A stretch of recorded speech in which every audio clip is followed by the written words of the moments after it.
담임 목사님 말씀하셨던 것처럼 돌문을 여는 부활이라고 정했어요. 오늘은 예수님이 부활을 기뻐하는 부활주일이에요. 예수님의 부활은 참으로 놀라운 사건이죠. 일어나기 힘든 기적여서도이지만 예수님으로 인해 우리가 죄와 사망에서 해방되어서 영광으로 나아가게 됐기 때문이에요.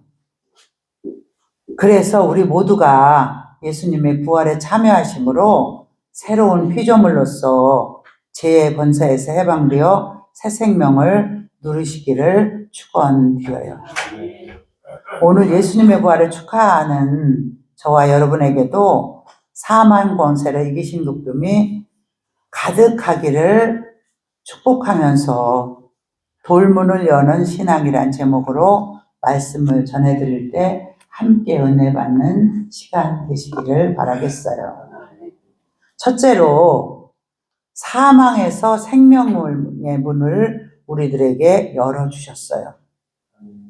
예수님의 부활은 사망에서 벗어날 수 있는 우리들을 생명으로 갈 수 있는 문을 열어주셨다는 데 큰 의미가 있어요. 이건 무슨 소리냐면 예수님을 믿지 않으면 지옥, 예수님을 믿으면 천국이라는 말씀이에요. 그래서 아까 한나전사님이 읽어주신 말씀 3절 보면 누가 우리를 위하여 무덤문에서 돌을 굴려 주리요 라고 마리아가 걱정하고 예수님의 무덤을 찾아왔어요.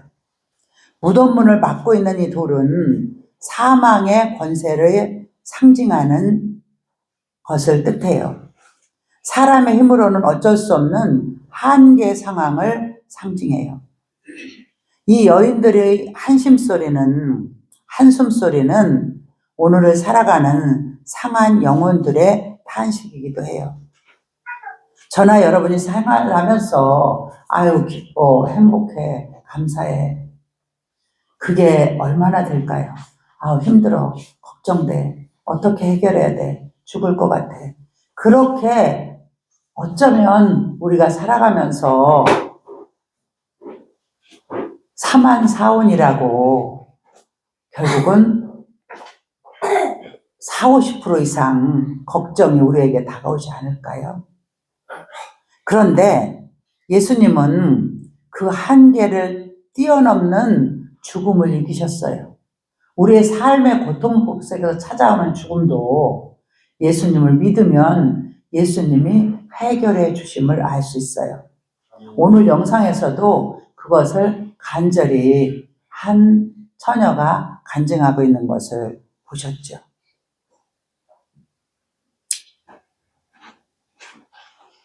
인간의 한계를 경험할 때 보면 그때는 하나님께서 역사하실 됨을 믿으시기 바라요. 나는 할 수 없어. 나는 죽을 수밖에 없어. 나는 이 고통 속에서 헤어날 수 없어. 나는 이 문제 절대로 해결할 수가 없어. 하고 한탄하고 또 한탄하고 한탄만 하고 있으면 해결은 되지 않아요.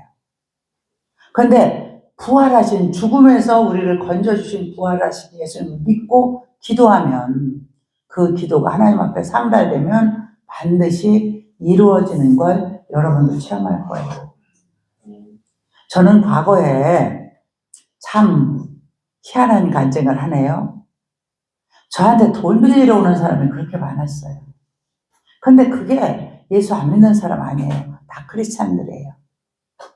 목사님, 전도사님, 권사님, 집사님. 제가 큰 교회 다녔었잖아요. 그런데 정말 그들이 그 당시엔 정말 30년 전에는 이자가 5억에 오셨어요. 일할도 쓴 적 있어요. 근데 저는 옆에 친구, 영민 목사님 친구는 아니고 현미 친구 엄마가 있는데 옆에서 살았는데 돈벌이를 하고 돈이 아주 많았어요.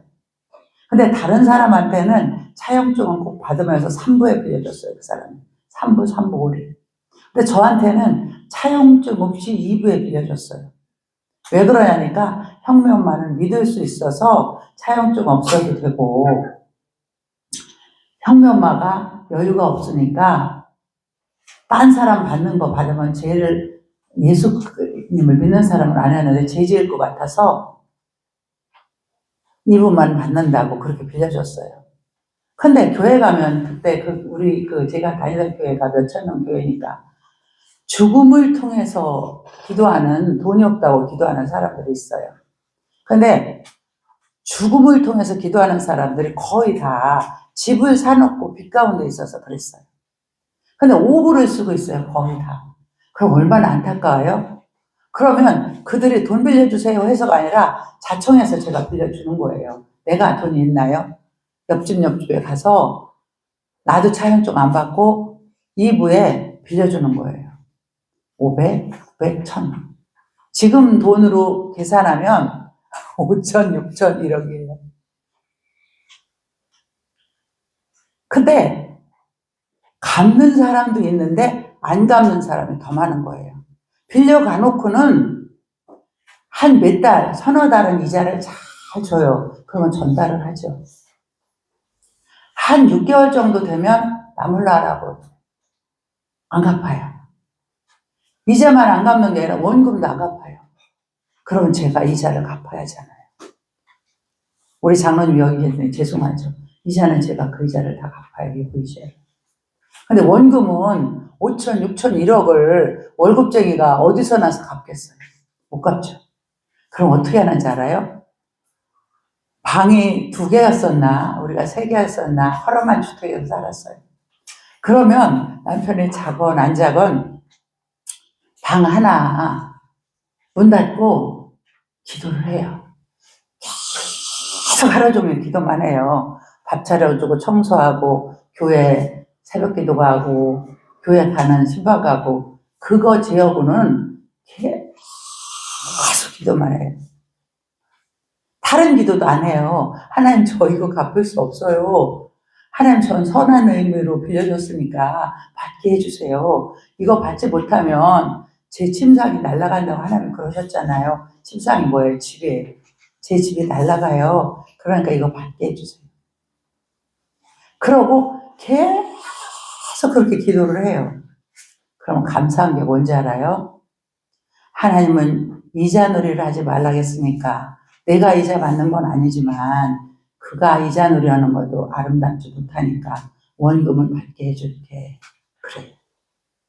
그리고 어떻게 하는 줄 알아요? 그 교회에 이자 놀이하는 사람들이 있어요. 근데 그 사람이 저를 찾아와요. 뭐라고 찾아오는 줄 알아요? 권사님, 제가 그거 받을게요. 받아줄게요.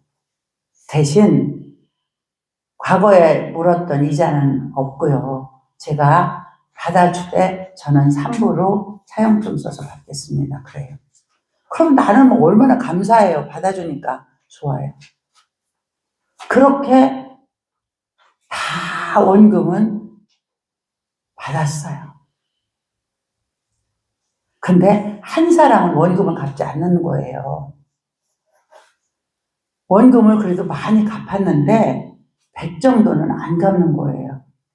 어느 전도사님인데 500 갚고는 100은 죽어도 못 갚겠대요. 그래서 그 사람한테 제가 말을 했어요. 돈이 나는 보다시피 나 돈 없는 거 알지 않냐. 누구를 꿔줬는데 돈 100을 안 갚으니 이자 2부하고 밀린 그 사람이 안 갚은 이자 2부하고 원금하고 내가 1년, 2년에 갚겠다 매달. 그땐 그 사람이 뭐라 그런지 알아요? 참 사람도 아니다 그 사람은. 형님 엄마가 무슨 돈이 있어서 2부 이자를 물어주냐. 나는 원금은 받겠다. 그러나 이자는 은행 이자 그때 일부 오류였어요. 일부 오류만 주라. 그래서 제가 20교회 가면서 글쎄 1년인지 2년인지 지금 지나서 기억은 없지만 사람이 타면 20교회 사람이가 40만 원 했어요. 사실 46만 원이었다. 사람이 타면 먼저 11조를 드리고 부모님 용돈을 10만 원 드리고 5만 원씩, 그러고 그 나머지는 그 집 원금하고 이자를 갚았던 것 같아요. 왜 까마득히 잊어버렸던 이 간증을 여러분에게 하게 될까요? 하나님은 1.1획도 변함없이 쓰신 하나님이라 우리가 불법을 행하지 않는다면 우리가 기도하면 들어준다, 그 말씀을 하는 거예요. 근데 기도하되 건성건성 기도하면 안 되고요. 그 문제를 놓고 이 문제 해결이 안 되면 나는 죽어요. 부활하신 예수님을 믿사오니 이 문제에서도 부활의 역사가 일어나게 해주세요. 그렇게 기도하면 들어주신다, 그 말씀이에요. 그래서 우리 장로님이 제가 돈 사고를 참 많이 냈거든요. 그렇게 제가 숨도 못 쉬고 남편 와도 인사만 하고 밥만 차려주고 방에 들어가서 문 잠궈놓고 계속 기도하면 당신 또 돈 문제지. 맨날 저한테 그랬어요. 그러면 남편한테 선의의 거짓말을 하는 거예요. 예 하면 남편이 얼마나 실망하고 속상하겠어요. 그러니까 아니요. 근데 남편은 정확히 아는 거예요. 근데 제가 20개 전도사 가면서 제발 그 일 하지 말라.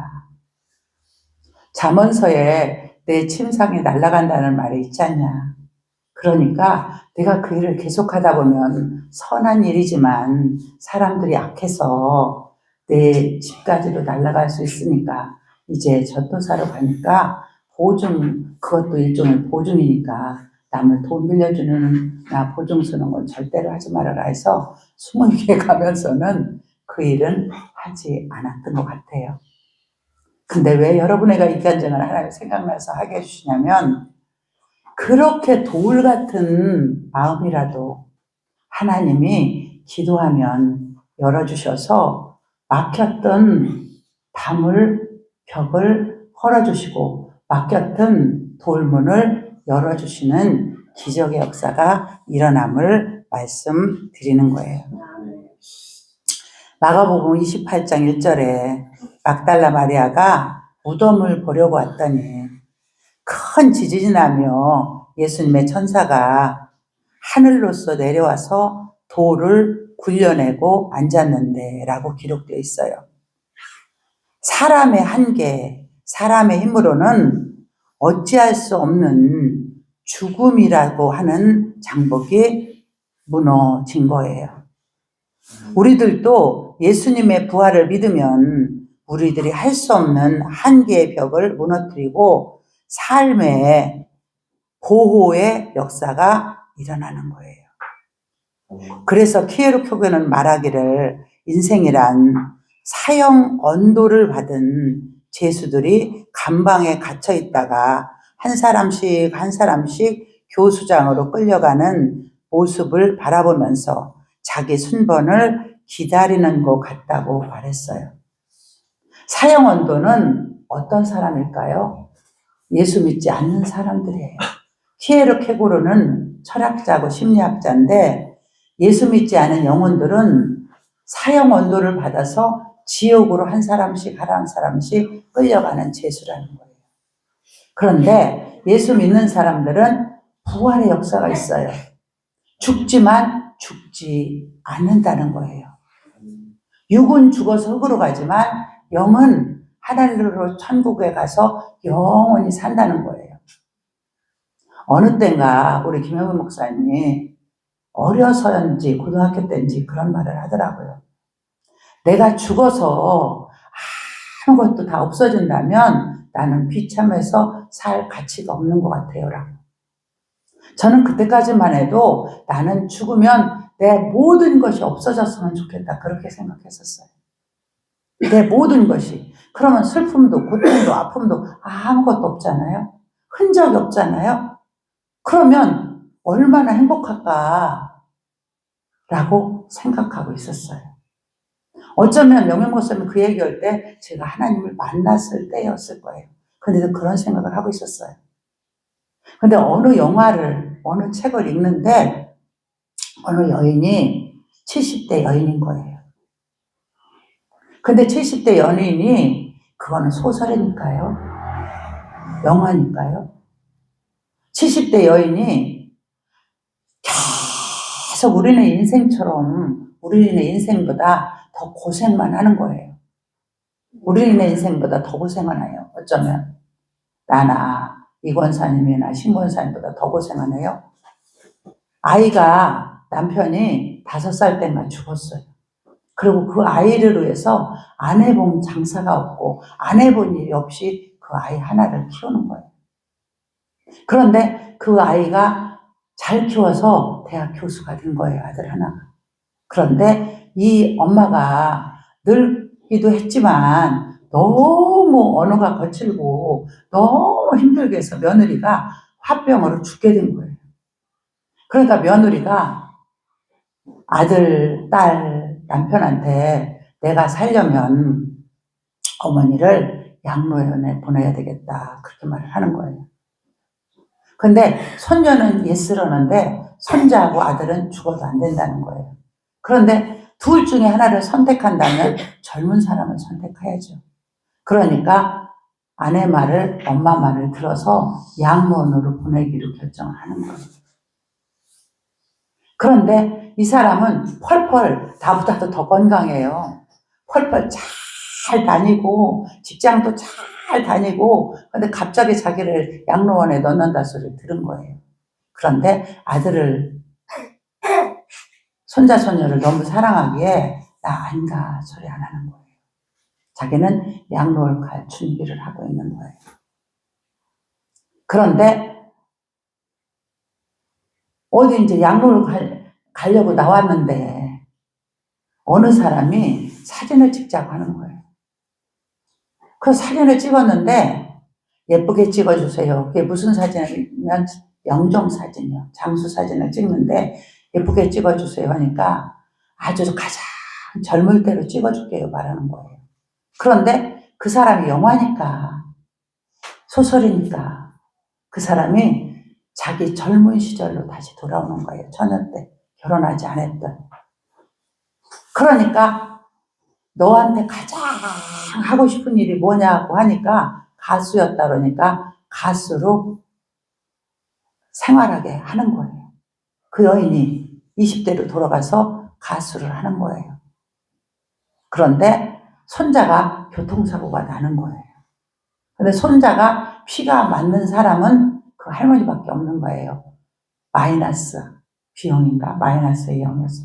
마이너스는 그렇게 드물잖아요. 15%. 미국의 15%, 우리나라는 5%라나 봐요. 그런데 누구나 다 그럴 거예요. 신권사님과 이권사님도 그럴 거예요. 저도 그럴 거예요. 손녀나 손자가 죽어간다는데 나 생명이 문제예요. 피를 빼주면 다시 70대로 돌아가는 거예요. 그런데 피를 빼주는 거예요. 왜냐하면 자기 자신의 그 행복보다는 손자의 행복이 더 중요하니까. 그래서 피를 빼줘서 수혈을 해서 손자가 살아나는 거예요. 근데 해피엔딩으로 끝나죠. 손자가 살아나면서 며느리도 시어머니를 다시 모시겠다고 해서 잘 살는 해피엔딩으로 끝나는 거예요. 그 영화를 보면서 그 소설을 읽으면서 제가 무엇을 느꼈냐면 정말 나는 그 처녀 때로 내가 뭐 젊었을 때로 다시 돌려준다면 돌아갈까? 나는 안 돌아갈 것 같아요. 왜요? 너무너무 힘든 삶을 야곱이 70이었는데 한숨뿐이고 고통뿐이었다고 말하는 것처럼 72년도에 2년간의 삶이 불행한 삶이 어쩌면 더 많았기 때문인지도 몰라요. 그런데 정말 1년이나 2년 동안 그 좋은 시절로 다시 돌아가서 내가 꼭 하고 싶은 일만 하게 한다면 나는 사실 선마을 선생님이 되어서 피아노 치면서 아이들을 가르치고 싶었어요. 그 일을 1, 2년 동안 하고 다시 노인으로 돌아올 것 같아요. 그러나 그건 꿈일 뿐이지 현실은 아니에요. 그런데 내 모든 것이 없어진다면 흔적도 없이 없어진다면 행복하겠다. 그게 없어진 거예요. 그 소설과 그 영화를 보면서. 소설을 먼저 읽었는데 영화가 해서 제가 다시 영화를 본 거예요. 그런데 사실은 왜 흔적 없이 없어진다면 좋겠다. 70이 넘도록 저는 그런 생각을 했어요. 근데 흔적도 없이 없어지진 않아요. 천국 아니면 지옥이에요. 근데 우리는 천국에 가려. 좋은 천국, 나쁜 천국 있을 뿐이지 우리는 예수님을 믿음으로 천국 가지 우리의 행함으로 천국 간 건 아니에요. 그런데 우리 행함으로 통해서 상급은 더 많이 받죠. 근데 왜 흔적도 없이 없어졌으면 좋겠다. 그게 없어졌을까요? 나를 태어나게 하신 하나님, 나에게 자식을 주신 하나님, 나에게 손주들을 주신 하나님, 나에게 여러분을 주신 하나님. 그 흔적이 다 없어진다면 너무 허무할 것 같아요. 그러니까 부족하지만 천국에 가겠죠? 부족하지만 천국에 가면 나 아는 사람들을 위해서 기도한대요. 그러면 첫째, 내 자녀, 내 손주들, 그리고 여러분들을 위해서 기도하겠죠? 나하고 함께했던 내 성도를 위해서 솔직한 말로 내 자녀하고 다음으로는 기도해요. 어쩌면 과거에, 현재도 여러분들 기도를 먼저 하고 자녀의 기도를 해요. 그러면 천국에 가서도 그러겠죠. 그리고 천국에 가서 내가 사랑하는 사람들 보고 있겠죠. 그런데 흔적이 다 없어진다면 너무 영매 목사님이 얘기했던 것처럼 허무할 것 같아요. 그래서 부활이라는 영생이라는 삶을 주신 하나님께 정말로 감사드리게 된 거예요. 인생은 누구나 제한된 시간을 살다가 생명의 주인이신 하나님이 부르시면 그곳으로 가야 하는 나그네예요. 하지만 우리의 인생길을 막고 있는 죽음의 실체와 같은 엄청난 돌문이라 할지라도 두려워하지 마세요. 하나님의 천사가 무덤문을 열어주셨듯이 우리의 마음의 돌문도 활짝 열어주시기 때문이에요. 돌문은 사망의 상징이고 절망의 상징이고 정말 고통의 상징이고 질병의 상징이에요. 그러나 우리들을 막고 있는 의심의 돌문, 공포의 돌문, 절망과 낙심의 돌문도 이미 사망에서 생명으로 부활의 천열매로 승리하신 예수님께서 활짝 열어놓으셨다는 걸 믿으시기 바라요. 이제 그 큰 돌문이 열린 것 같이 우리들의 증거의 입술도 활짝 열려져서 소망, 기쁨의 소식, 예수님의 부활을 마음껏 증거하시면서 살아가는 우리 모두가 되길 축원드려요. 두 번째로 의심에서 믿음을 여는 문이에요. 열린 돌문은 예수님의 부활을 의심하며 믿지 못하던 사람의 마음문을 열어주셨다는데 가장 큰 의미가 있어요. 예수님의 부활을 전해 듣고도 믿지 않는 도마처럼 되어서는 안 돼요. 오늘 우리에게도 육신의 눈이 문제예요.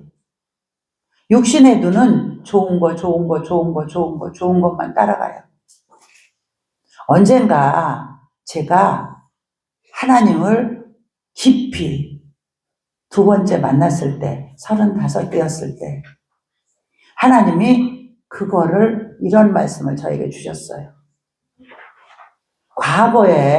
과거에는 사람들이 너무 선해서 그냥 마음문이 빨리 열렸는데, 현재에는 사람의 마음문이 너무 악해서 마음문을 두드리고 10번, 20번, 100번 두드려야 열린다고. 맞아요. 어쩌면 여기 있는 예은이나 요 녀석들은 어린아이들은 마음문이 빨리 열릴지 몰라요. 그래서 교회도 빨리 올지 몰라요. 근데 어른들은 정말 자기가 살아왔던 그 돌문이 아집이라는 고집이라는 돌문이 강하기 때문에 마음이 더 열릴지 몰라요. 그래서 어른 전도는 정말 기도의 문을 많이 두드려야 열리는 역사가 일어나더라고요. 육신의 눈이 문제이고 마음이 문제인 거예요. 부활하신 예수님을 믿는 믿음이 있어야 복을 받고 예수님께서 길을 열어주세요. 믿음으로 예수님 부활이 여러분과 제 부활이 되시기를 간절히 축원을 드려요. 지금까지 의심의 돌문에 갇혀있던 분들이 있었다면 과학적, 논리적, 합리적으로 증거를 대라고 핍박하던 의심의 돌문을 활짝 여시고 부활의 승전가를 부르셔서 예수님 부활이 여러분의 부활, 제 자신의 부활이 되길 간절히 축복해요. 마지막으로 세 번째, 부활에서 평강의 문을 열어주셨어요. 예수님께서. 예수님의 부활은 불안에서 평강을 여는 것으로서 늘 죽음의 공포와 두려움에 떨고 있는 사람에게 평강의 문을 열어주셨어요. 평강이라는 뜻은 뭘까요? 평화와 건강이에요. 평화의 근본은 하나님이 물질이라고 응답하셨어요. 저는 처음에 평화의 첫째가 마음이라고 생각했어요. 근데 왜 평화의 도구가 물질이라고 하셨을까요? 못 사는 나라 보세요. 정말 밥이 없어서 빵이 없어서 흙을 먹고 사는 아프리카도 있더라고요. 거기에 진정한 평화가 있을까요? 의식주가 해결될 때 평화가 찾아오겠죠. 근데 우리나라는 왜 그렇게 의식주가 해결됐는데도 평화가 없을까요? 상대적 평가인 거예요. 남은 잘 사는데 나는 못 살아. 남의 자식은 잘 되는데 내 자식은 잘 안 돼. 남 하고 비교하다 보면 진정한 평화는 깨져요. 첫째는 의식주가 평화의 근본이지만 두 번째는 뭘까요? 내 마음을 다스리는 거예요. 타인하고 비교하지 말고 자족하는 거예요. 여러분의 아파트, 우리들의 아파트, 여러분의 주택, 서울에 있다면 수십억 갈 거예요. 어떤 목사님, 젊은 목사님 설교를 하셨는데 아주 큰 교회 목사님이에요. 한 몇만 명 모이는 목사님. 근데 그분 설교 참 제가 좋아해서 기독교 방송에서 그분 설교 꼭 듣거든요. 뭐라고 말씀하시는지 알아요? 제 덩어리래요. 죄인들이래요. 어떻게 아파트 한 채에 70억짜리를 사냐요. 서울은 몇 평짜리인지 모르지만 그분이 강남에서 목회하는 분이에요. 70억짜리, 자기 교인 중에 70억짜리 사는 사람이 있나 봐요. 이거는 죄래요. 그래서 우리들이 그쪽에서 살았다면 어쩌면 그럴지도 몰라요. 그런데 이 권사님 언젠가 그러더라고. 무슨 아파트, 최 목사님 아파트가 올라요? 그러니까. 내가 두 번째로 뭐라 그랬냐면, 신 권사님 안 계셨을 때. 서울 아파트 값만요? 그랬더니, 이 권사님이, 우리는 해당이 무슨. 맞아요. 서울이 70억 하는데, 서울은 뭐 18평짜리도 7, 8억 한대요. 7, 8억 가는데, 우리 집이 1억도 안 된다고 해서, 우리 집이 1억이 넘는다고 해서, 그를 쫓아갈 수 있나요? 그거는 고통이에요. 마음의 고통. 그거는 우리가 바라면 안 되겠죠. 자족하면서 평화를 찾는 게 하나님이 주신 우리들의 기쁨일 거예요. 그리고 정말로 마음의 질병은, 마음의 병은 육체의 병까지도 몰고 오는 거예요. 그래서 의사분들이 스트레스가 가장 큰 질병의 원인이라고 해요. 그러니까 마음의 의식주가 해결됐으면 마음의 평화를 갖고 기도하면 건강도 찾아오심을 예수님이 우리에게 부활하셔서 말씀해 주신 거예요. 두려움과 공포와 절망 가운데 있었던 제자들에게, 우리들에게 제일 먼저 평강, 평화와 건강의 선물을 주셨던 분이 예수님이심을 믿으시기 바라요. 사람은 마음속에 희망이 있으면 역경과 고난을 헤쳐나갈 수 있어요. 예수님의 부활은 우리들에게 영원한 희망을 준 사건이에요. 예수님의 부활은 깊은 어둠의 수렁에서 건져주신 은혜예요. 죄인들을 용서하시고 병자들을 고치시고 귀신을 쫓아주시고 죽은 자들을 살리시고 절망 중에 있는 사람들에게 희망을 주신 게 예수님의 부활이에요. 우리도 그 예수님을 믿으면 환경 속에 부활을 체험하다가 정말 예수님이 재림하실 때 우리도 함께 예수님과 부활하게 됨을 믿으시기 바라요. 오늘 이 시대는 너무나도 불안한 세대를 살아가고 있어요. 그런 우리들에게 가장 필요한 것은 예수님이 주신 평화와 건강이에요. 이 시대적 불안을 채울 수 있는 길은 죽음의 한계를 이기신 예수님을 만나야 두려움이 사라지고 평강이 와서 삶의 의미를 예수님께서 가르쳐 주시고 길을 열어주세요. 그러므로 부활신앙이야말로 삶에 지친 영혼들을 위로하고 두려워 떠는 사람들을 예수님께서 만나주시고 평화로 채워주시고 굳게 닫힌 문을 열어주셔서 담대하게 하나님의 말씀을 전하는 사람들로 살아가게 해주시는 거예요. 죽음을 이기는 신앙은 모든 것을 이기는 신앙이에요. 마지막으로 부활로 이어지는 천국 본향이 있음을 기억하고 이 땅에 집착하지 말고 어느 상황에서도 담대하고 무슨 일을 만나도 소망을 갖고 희망을 갖고 언제나 세상으로부터 초연해져서 날마다 살아계신 하나님을 믿음으로 감격하는 체험적인 부활신앙으로 가정과 여러분 각자의 삶 가운데 늘 기쁨과 소망과 희망이 가득하기를 축복하면서 말씀을 마치겠습니다.